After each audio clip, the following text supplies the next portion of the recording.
What's good? What's good? It's your boy, your man's Mr. I Does It All. I'm back with another little vid. So, this is perfect timing. This is something that has been on my mind for a while. And I say it's perfect timing because of what recently happened with old Marvin Sapp sucker, Marvin. You know, it's a couple of names out there people be giving him. But anyway, growing up, this is about tithes and offering. Growing up, I saw my mother pay tithes and offering. She gave her 10%. She gave offering. She gave us money, $1 or $2 put in church. I was one of those kids that grew up in church, every Sunday, then going to Bible study and prayer and worship. I forget what it was called, but it was another day that we would go to. But anyway, I saw her giving those tithes and offerings, and I also saw her struggling. Now she was an LPN. She went to school. She got an LPN license. She worked for a good while. She was making some good money. But again, she had three at the time. It was three of us. She had three young boys. No help from the father really. I mean, he paid child support, but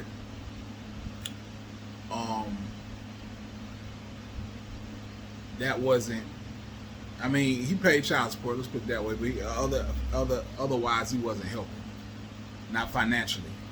But that's a story for another time. But anyway, but then it got to a point where she started, having pains and aches and pains and stuff, and she ended up having to stop working. So, at that point in time, of course, things got a little tight. So there was days, there was days that the struggle was real. Like I said, I saw her giving those tithes and offerings, and she still struggled. That let me know something was wrong. That let me know that it ain't no miracles gonna happen just because you giving no 10%. You know what I mean? So now that I'm a grown man standing on his own 10, I know that it's all about how you move. You know what I mean? What you do in your life, the bills that you create for yourself, the children that you have, etc., etc. But getting back to this, so that was one thing that made me question tithes and offering, and one of the things that made me question church altogether as well, among other things. Then one day, cut to a number of years later, I was at church one day, and I was at a different church. I stopped going to that church, my mother's church, the church I grew up in. I stopped going to that. And the only reason I started going back to church really is because I had a homeboy who played the drums, and I love drums, but I never got to play them. I didn't get to play them in high school because I started off as a tuba player. When I went out for the drums, there was only so many slots, and there was only one more slot left, I think. I really don't know, but all I know is I was told that I didn't do good and I didn't make the drum line in middle school. But they gave it to this young white girl whose family had money and a little pool. So that's and she couldn't even play. So I'm question that as well. But all throughout middle school, I played the tuba. In high school, I played the tuba. I was very good at it. I got plenty of awards and medals, and I went to play in certain special bands. Don't ask me what they call. I can't remember. But pretty much every year in high school, I went off and I played with the special bands, where they gather, where you go and you play your scales and arpeggios and a few little sheet music and stuff, and they pick a number of students from different schools or whatever, and put y'all all together and make this big grand band, and you practice for a little while, I think over the weekend or something like that, or they sing the music prior. I don't remember how it goes, but I was in that, and but I always wanted to play them drums, man. So needless to say, in high school I was always tapping on them. There was an actual drum set in our high school band room, but the band director would always kick me off, tell me to stop playing on them or whatever. But when I got that opportunity, they was supposed to be going somewhere. They was like, hey man, we ain't gonna be in church this Sunday. We was wondering if you could play the drums. Now, mind you, I could play, but I ain't never been taught. I just knew how to play. I taught myself, I guess. So I went there Sunday, and I just never left. I've been there the whole time. So, like I said, cut to a few years later. One day, this lady asked me. She said something to me about tithes and offerings. And I just had to let her know. I was like, look, I don't really play tithes and offerings because I watched my mama do it, and it didn't help her not one bit. You know what I mean? I watched her struggle paying tithes and offerings. You know, she was struggling already. You know what I'm saying? She was struggling, but paying those tithes and offerings, it wasn't like no miracle where okay, you're gonna get it back tenfold or whatever. I done gave you $50 of my money and I ain't get that back tenfold. You see what I'm saying? So I kind of, you know, I'm paraphrasing a little bit, but I kind of told her something like that, and then she never mentioned it to me again. But one thing in my church is I can see that sometimes people will look at me a certain way, or they used to. I don't know how they feel about it now. Maybe some people have the same feelings, but I still don't give tithes and offerings. But I feel like, you know, at one point in time, like I said, maybe still people would look at me a certain type of way. Reason being, I'm the musician. I've been a musician there since I started. I've been there about 20 years now. I started off as just a drummer and, you know, ended up as the pianist. And I've been the pianist for a long time. So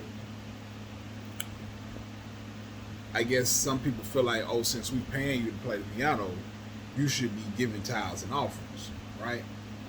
But I'm just like, if I work at Coca-Cola, I don't have to invest into the company. I can go buy Pepsi all day long. You know what I mean? But I guess that is kind of investing in Coca-Cola because they're probably owned by the same proprietors, right? Anyway, I don't give the tithes and offerings. Reason being, the churches don't do squat for the community. I could see if you was doing stuff for the community, then I would give my money. I would invest in that. You see, I have, first off, I'm on disability, so I don't make as much money as I used to. So I have to be careful and cautious about how I spend my money. I'm also going to have to save up a lot of money if I ever get this kidney transplant, because there's a lot of things that come after that I'm going to need the money for. You know what I mean? And I'm going to have to get a job with insurance, and that's a whole nother that's a whole nother topic for another day. But, you know, when it comes to this money that I do have, last year I DoorDashed, and I would be in another city DoorDashing. It's about an hour away, but the city was bigger, and I like living in like small rural town, what they call like a retirement town.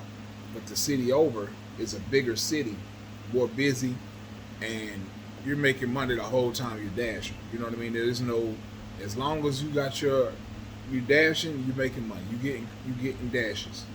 Down here, you might go a whole hour or two between dashes. You know what I mean?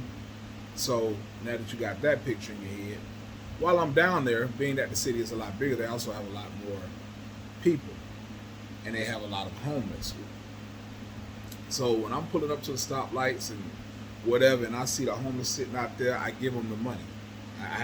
I keep, like, you know, a few ones and fives and tens in my center console, and when I pull up, before that light turn, I grab a couple of dollars and, you know, give it to them. You know what I mean? I'm walking out of a restaurant. I'm seeing somebody. You know, one time, I'm walking out of this restaurant. This guy, he's sitting here. He's hungry. He's like, well, I'm just waiting. You know, because eventually, enough people to give you some money, and then I can go in and give you something to eat. Boom! I gave the man the money to get something to eat. You know what I'm saying? This is how I give back. Another recently, like within the last week, I walked into this store. I saw this lady that I know, and I'm just joking around with her like I usually do. People, I say, "Hey man, let me hold something." She say, "Hey," she said, "You let me hold something." I said, "All right." She said, "You let me hold something." So I just kind of smiled about it. And she said, I need these shoes. She was standing there. She had 2 boxes of shoes. Now the crazy part is the boxes of shoes was in a bag already, like they had already been purchased. So maybe she was just trying to get the money. I don't know. But she said, I need these shoes. I was like, all right, I got you. So I got what I was going to get. And, well, no, I didn't, because I didn't see what I wanted. But when I walked back by the register, I stopped and I seen she had 2 boxes there. And I'm like, how much are they? She said, because when I first asked, she told me how much they was. And then, and I'm like, okay, I'm thinking it was for that price for both pairs of shoes, because it was 2 boxes. Come to find out, it was more than I thought. But, I still bought them. No problem. Yeah, I got you. So I bought the shoes, you know what I'm saying, giving back. I got friends and family, like, I'm one of them patriarch type people, you know what I mean? The big brother, the oldest son, the friend that's got his life together, you know what I mean? And it just didn't happen overnight. I worked hard. I rode bicycles. I rode a bicycle for 2 years, almost 2 years, back and forth to 2 different jobs. I was working at churches and Walmart at the same time, you feel me? My hustle was on point. I was getting it, you know what I mean? From the time I hit 15, I started working. So from the time I was 15, I was either working or going to college, going to school. And when I was going to school, I was getting money for that as well. So it was either one of the two, but I had a source of income coming in. It was a time period, a period of time every now and then where I didn't have any income, but I quickly got back on my game. But now here I am. I got my own place, got a couple of vehicles, keep a little money in my pocket. My bills are paid, up to date, everything's good. So when these, people that you are around and they don't seem to, have themselves together as well as you do, people fall on hard times. They might need a couple of bucks for gas. They might have a flat tire and can't afford to get another one, so they need a ride to work. You know what I mean? Somebody might need to get to a doctor's appointment in another town. So on and so forth, the things people need. But like I said, when it comes to me, it's all of that. Plus, can you help me with this? Can you fix that? Can you put this together? Can you fix these pipes? You think you can run this? It's a whole bunch. So I'm able to do all these things, and either for a very low price, and by price I mean like somebody say, hey, will you take me to the doctor in this town that's an hour away, where generally it might cost $30 of gas. I might say, give me 20, you know what I'm saying? Give me 15. I help pay for half of it. I'm out with a lady friend and her kid. We split the bill, even though I know what I got ain't as much as what they got. And I don't know simping stuff, because these same young women have paid for my meal point blank period, outright. So we look out for each other. But this allows me to do things like this, you know what I mean? Giving back. But when it comes to it, so I'm giving it back to the church. In my mind, the church is the people, right? And the church is the storehouse, really. But what is being stored there, right? Nothing but money, apparently. Because there are no, and I'm gonna get to that. So, having that little extra money in my pocket is what allows me, and having the mindset that I have, being able to save a little bit, is allows me to give back to the people, to my community, to those that I can help. When I was younger, when I did pray, because I don't pray anymore, but when I did pray, I used to ask God to put me in a position to be able to help those, and He did. Lord knows He did, because every time my phone rings, it's somebody who needs something. I rarely ever get a phone call with somebody saying, hey man, I got a plate over here, you want to come pick it up, or we just cook, we over here turn it up, you want to come over here and join. I don't get those calls. I get, can you, will you, please, how, what you doing this day, I need, that's what I get. But I asked for that. So yeah, I'm able to make good on that make good on what I asked for. Now that I'm in a position to do it, it make no sense for me to not do it, right? And I think that it only just helps because I keep on being, I keep on rising. I keep on. I don't want to use the word blessed. Because that's the word that the term that one would use to describe what I want to say. But you know how words are, especially in the English language, words can mean different things. So when you say them, like the whole morning thing, morning. I'm gonna do a whole thing on there, even though somebody else already did it, and I kind of got it from them. But a morning awake, or you wake up awake in the morning. Awake is something that you go to see dead people. Morning is something that you do when you see dead people. Days of the week or weekdays, which you work, is you in a days throughout the week because you're doing the same thing repetitively. Weekend, you're weakened at the end of the week. So there you go. So words can mean, you know what I mean? This is a play on words. So anyway, you get what I'm saying. I'm blessed. Just leave it at that. Make it simple. And I know a lot of people say that and then still be going through it and struggling and stressing. Now, the only thing that I really want in my life right now, the main thing is I want is a partner. You know what I mean? A nice young lady who fits the parameters, kind, sweet, down to earth.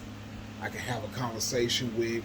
She ain't seeking attention. She ain't got to be dressed all whorish, all out in the street. A lady in the streets and a freak in the sheets.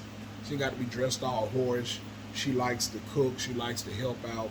Even if she can't, and the cooking thing, it ain't got to be extra song because a lot of these women don't know how to cook. But, that would help. And even if she don't know how, maybe she'll want to learn, you know what I mean? I definitely want a woman who's fun, energetic, outgoing, you know what I mean? She might like to, she definitely have to, she got to like to twerk, baby. I want that freaky side. But like I said, in the sheets. And by in the sheets, I mean in the house, What we do in our house is our business. But in the streets, conduct yourself accordingly, etc. So that's what I'm looking for in a woman. But outside of that, everything else is pretty much taken care of. So, like I said, I'm able to not stress and struggle because I'm trying to live below my means. You know what I mean? I try to take care of this before I move on to this. So, with that being said, when we're getting back to the, like I said, that's why I said I'm able to do what I am to be able to do, and I'm blessed because of it. So getting back to the church, they don't do nothing for the community. All right, that's why I don't give tithes and offering. If you're doing something for the community, if you're doing something for a specific thing, then I'm more inclined to give to that. But you don't have no food pantry. We don't have no food. Most churches don't. I done been to a lot of churches. Most churches don't have no food pantries. They don't have no clothes pantries. They don't have no college funds set up. They're not giving out workshops. We need workshops. One of the main workshops I think we need to have is a political one that shows one where they talk about Republican and Democratic, how the Republican Party was started for us so we could be independent. The Democratic Party was started for them so they could keep their foot on our neck because we'd always be dependent upon them because somebody had a dream that we would be all connected, and they said, okay, cool, you know what, you think you want to be a part of us, we'll show you. You can be a part of us, but you know what I'm saying, we're going to be the dominant group, and instead of us going out and doing our own thing. But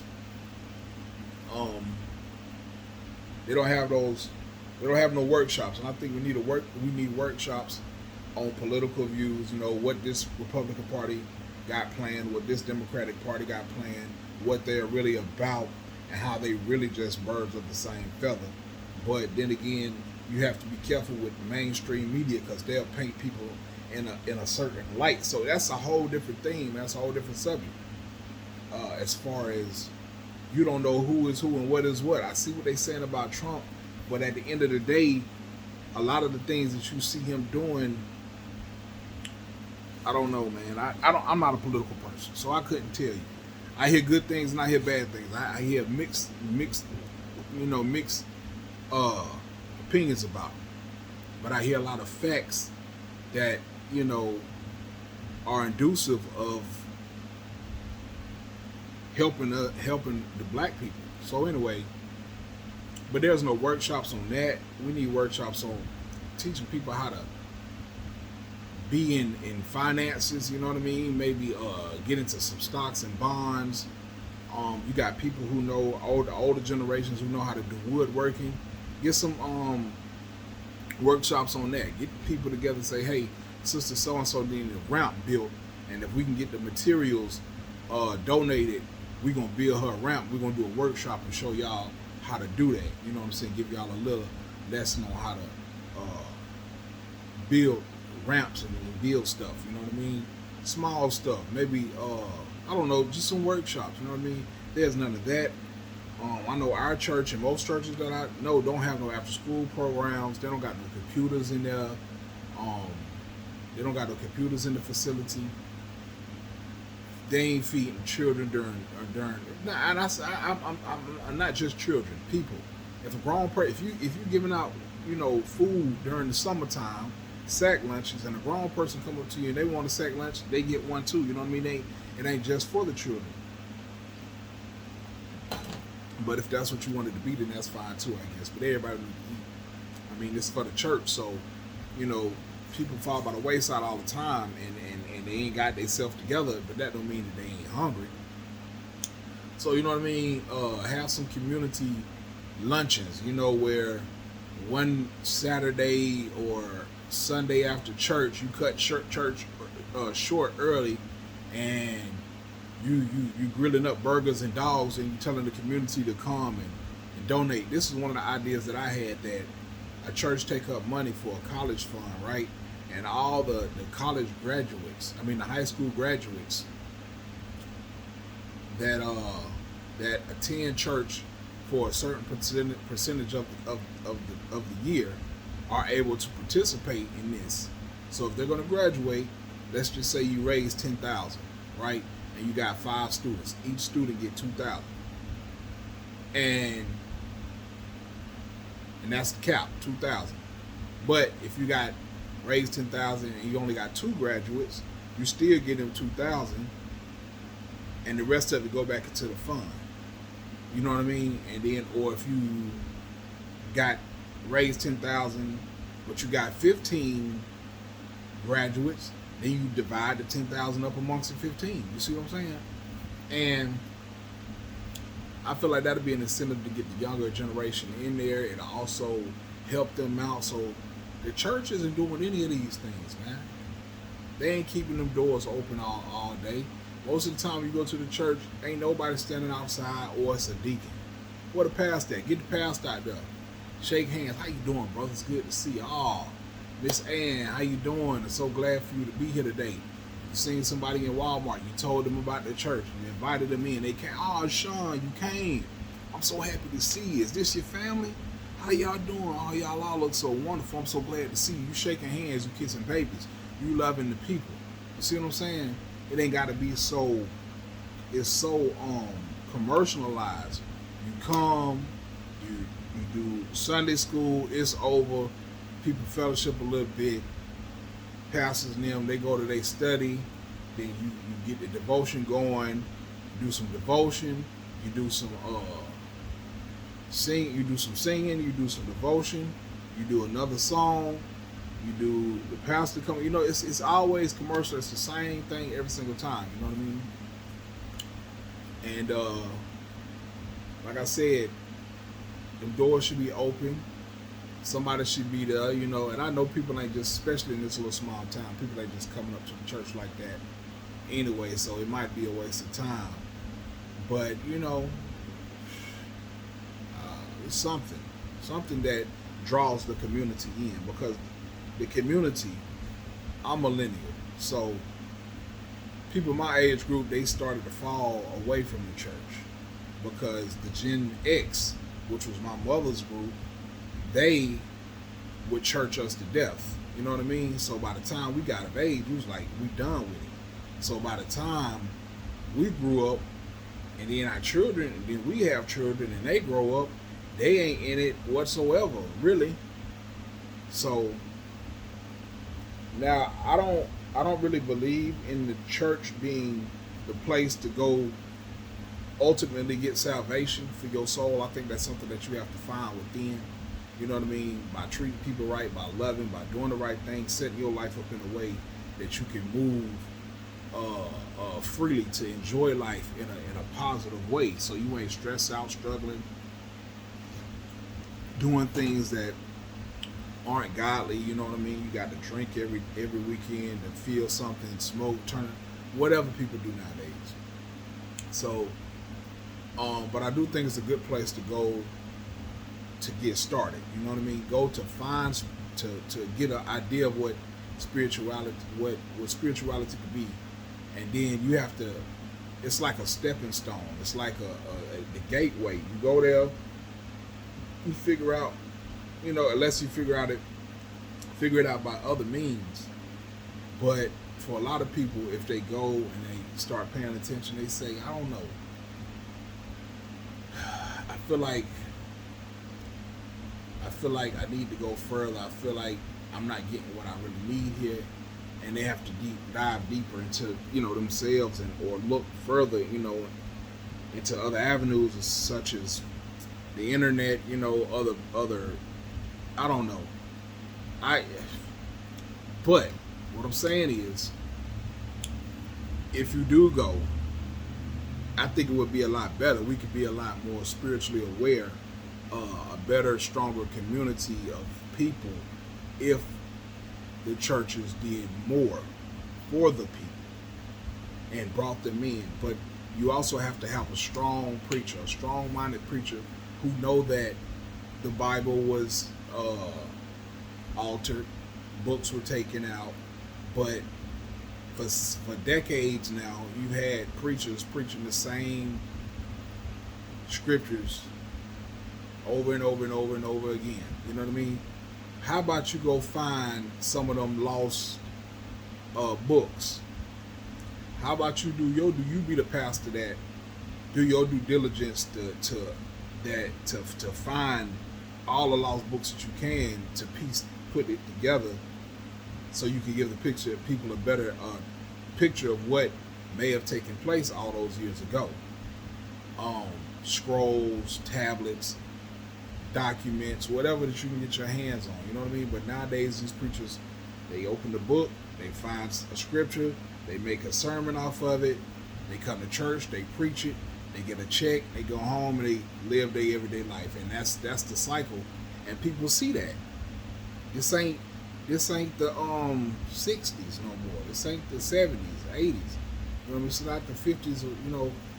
People are a lot more aware of, and they're a lot more boisterous of what they see, about what they see and they hear, and they got their opinions are more opinionated, and they stand away from it. But like I said, you lead with an example, and the churches aren't giving examples. The examples that they are giving is like old Sappy here talking about close the doors because we're trying to raise $40,000, and you got a Rolex on your arm, driving around in fly fancy cars, living in big houses. The other pastor going out to get a jet. This pastor talking about you got to suck the spirit through him. This pastor got his face and everybody's cheeks on the beach. This pastor breaking into people's houses. This pastor getting shot for trying to beat up women. It's like, come on now. And y'all expect the people, y'all expect the flock to follow y'all? Who would follow that? So that's why I don't give tithes and offerings. Like I said, this video with the whole Marvin Sapp thing couldn't have come at a greater time, because I finally had the opportunity to just really get another video out, and I was sitting here watching this video,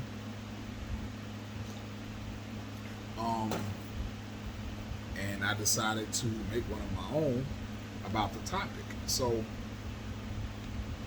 if you know a pastor, if you are a pastor, if you can convince a pastor, talk to a pastor,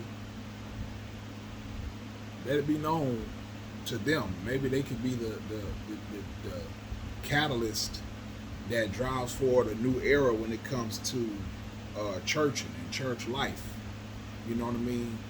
Preachers get up there and they preach the word of God consistently. Like I said, sometimes maybe you should just get up there and not preach, and you should get up there and talk about some uh, current events, talk about some things that people need to do, because that Bible is from thousands of years ago. You got to, preach about some stuff that's happening today. Talk about some stuff that's happening today. And it might not even have to be no preaching. It might not have to be no sermon. You know what I'm saying? Once a week, once a month, once every 2 months, or whatever. You pick a time, or however you want to do it, to talk to the people about some current events, and you know what I mean? This is how you build that community. We don't have to be so commercialized until it's like, this is what we have to do. Don't bother the preacher before the service. He got to get himself together so he can come up here and preach this word and blah, blah, blah, blah. Okay, that's cool. But for the most part. But sometimes let's switch it up, man. Let's have a dialogue about this, why the president doing what he's doing, what certain things mean. If you yourself, as the pastor, aren't really as fluent in whatever it is that you want to discuss, find someone in the church who is. There are accountants, there are lawyers, there are all type of people that's in the church that'll blow your mind. There are teachers, professors that's in the church that'll blow your mind with what they can do and teach and stuff like this. Give them the opportunity, give them the floor, let them do some presentations, you know what I mean?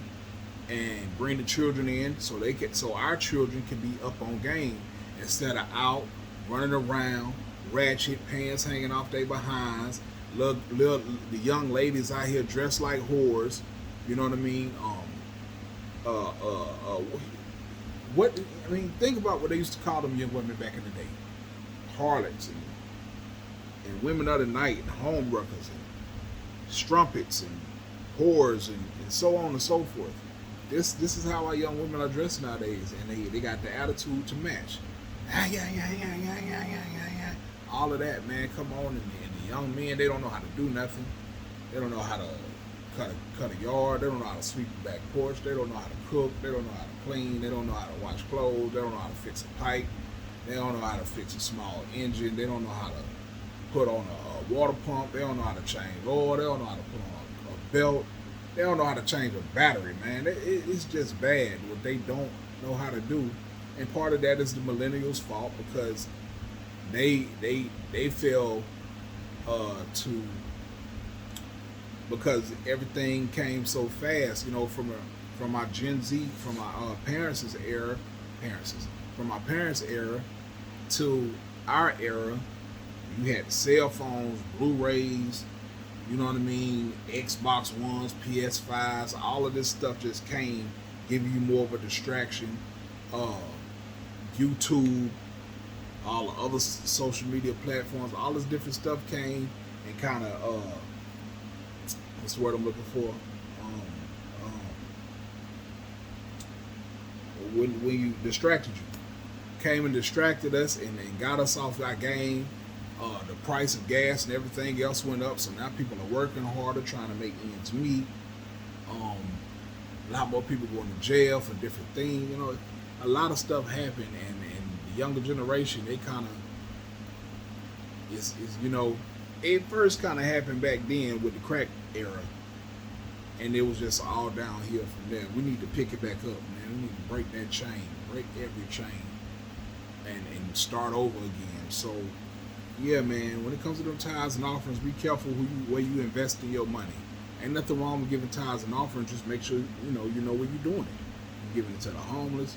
You're giving it to some orphanages. You're giving it directly to these people. I don't give to no charitable organizations, because I hear what they do with the money. They take the majority of the money to buy office supplies and pay salaries and CEOs and all of this jazz, and then the organization actually only get a small percentage of whatever they raised.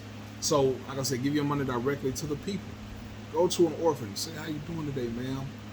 I don't want no recognition or nothing like this for this, but I want to give you this, put this in. I want to make sure you get to the right hands. Or write a check, slipping under the door, something, I don't know. Like I said, the orphanages, you see homeless people out there. You got friends and family that need help, you know what I'm saying, need help on a bill. Help them out. You say, you know what, I know so-and-so ain't doing what they supposed to be doing, but they struggling right now. I'm going to help them with this one bill. I'm going to pay that $120 for them. So they'll see them. I see that young boy over there needs some shoes. I'm going to buy that child some shoes, man. And if you tear him up, that's on him. That ain't got nothing to do with you. You know what I mean? This is for you and your soul and your spirit. This is from the kindness of your heart. Because if you're doing this, that means that you're probably in a position to be able to do it. And that $120 you spent on them shoes, it ain't hurt you, man. You know what I mean? Kid, like I said, friends and family out here, folks out here hungry. Take somebody out to eat, man. Hey, man, what's up, cuz? You wanna go grab something to eat? I ain't got no money. I can't afford that. Hey, it's all on me. You know, it's all good. Do something nice for somebody. My driving force is love. I feel like love is the driving force for the world. They say money is the root of all evil. I say no. I say love is the root of all evil. You say, well, how is that? Let me tell you. It's the love of money. It's the love of greed. It's the love of power that drives people. You know what I mean? It's the love. It's love. You know what I mean? So love, but in the right way. You know, and it's like you get back what you get what you put in.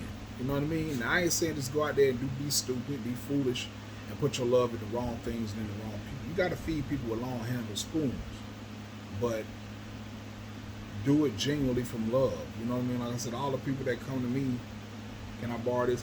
Half the time when people borrow this little $10, $20, $30 from me, $40, I forget all about it. When they come back to me and pay it back, I'm like, damn, they owe me some money?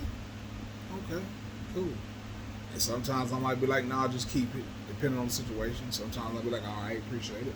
You know what I mean? Love. But a lot of times people can't be in this situation because they got so much going on. They got kids they got to take care of, groceries they got to buy, and they stretched thin. You know what I mean? Because they, when they got a car that they really couldn't afford. They're living in an apartment that they really can't afford, or a house that they really can't afford. They paying bills, they got something that they shouldn't, you know, TVs, furniture and all that because they want to keep up with the Joneses. They got the best phones and all of this stuff that they can't afford, and that they stretched thin, stressed out, and struggling. So anyway, man, I hope you take away something for what I said to help you in your everyday life, and I'm out.